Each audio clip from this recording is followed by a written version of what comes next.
In today's episode of Today in World War II, May 3rd, the Norwegians south of Trondheim surrendered to the Germans. The Japanese ominously invade a very key strategic area of the Southwest Pacific. The Battle of Compobasso Convoy happens near Italy, and Eisenhower lets Patton off the hook. And finally, Field Marshal Montgomery's dream finally occurs. Let's get started. All right, so on May 3rd, 1940, Norwegian troops south of Trondheim surrendered to the Germans. This is nothing unexpected.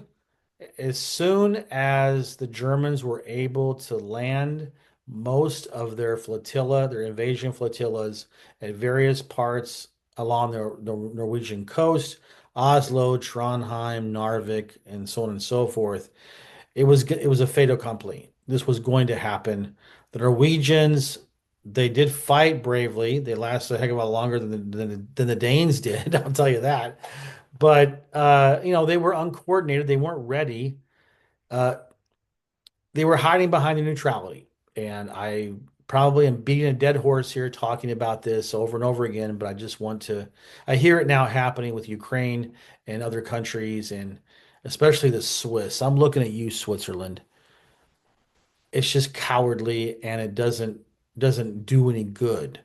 And for all their faults, the Brits at least recognized a few years before the war started that they were going to be in a war, and they were arming and fighting. They weren't ready yet, but the things they implemented in 37 and 38 helped them stay alive in 40 and 41, and then of course they were able to move forward with Soviet and American help. But the Norwegians did not do that. And so they fought as well as they could, but it was never going to happen. The key moment in this whole invasion was when the RAF and the Royal Navy did not intercept and do major damage to the flotillas that were heading there, because the German Navy was not that strong. The Royal Navy outclassed them both in numbers and in professionalism, but they missed it. Their intelligence was wrong. They made the wrong conclusions, and so there were no subs around. The capital ships went to the Atlantic instead of going towards Norway, and this is what happened. On May 3rd, 1942, the Japanese Third Kure Special Landing Force captured Tulagi Island and Gavutu in the Solomon Islands.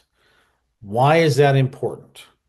Well, about 20 miles south of Tulagi and Gavutu lies this heretofore unknown island called Guadalcanal.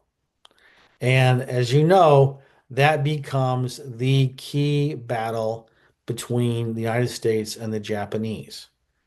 You might say this was the Japanese Stalingrad. If Battle of Midway could be compared to the Soviets holding off the Germans at Moscow in the Pacific Theater, then Guadalcanal was what chopped them up, the Japanese, and they never ever could do anything offensively. A few tactical offenses, but nothing major. That was it. That broke their back. And it's the same thing with the Soviets in Stalingrad broke their back. So anything after that would be just details, I guess you want to call it that. In this case, the Japanese did not expect any resistance. They did not get any resistance. But as they were advancing down the Solomon Islands, and the farthest they got was Guadalcanal and Tulagi, the Australians had left behind coast watchers, left behind plantation owners, mavericks, different people with radio sets to give warning to the Allies of what the Japanese were doing. And this would become a key factor in the Allies and the Americans fighting out the Japanese in the Solomons, because the coast watchers. And because the Japanese were still arrogant at this time, they didn't think that they were going to get much resistance. And we'll see in a few months. We'll see. June, July, August, yeah, about 3 months, Japanese, you'll start seeing some resistance. On May 3rd, 1943, the Battle of Compobasso Convoy was fought off of Cape Bon, between May 3rd and May 4th. It's considered a British victory.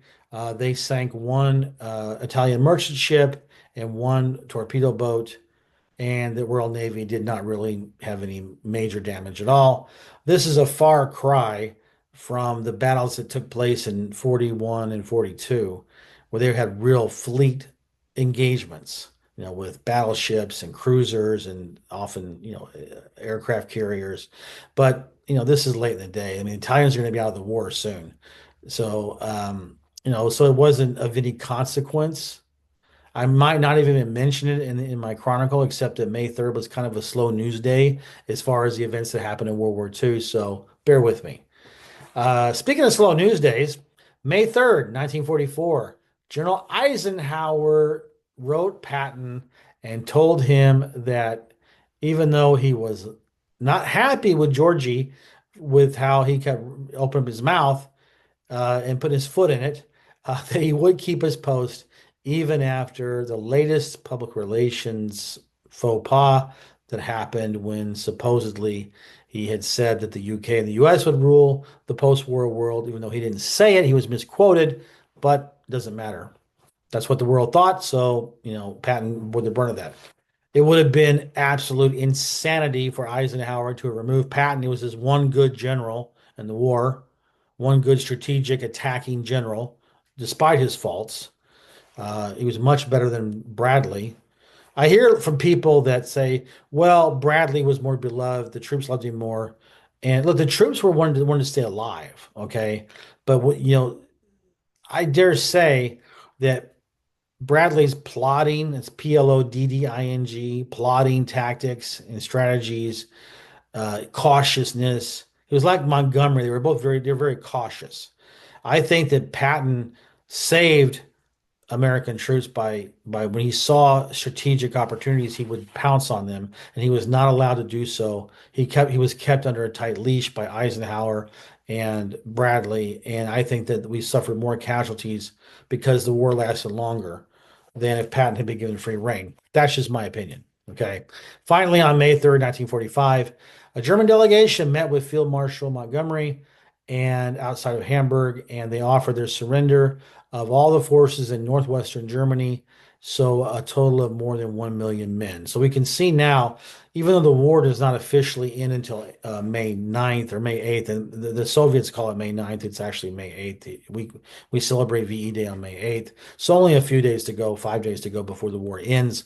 Now we start seeing the millions and millions and millions of soldiers that are now surrendering.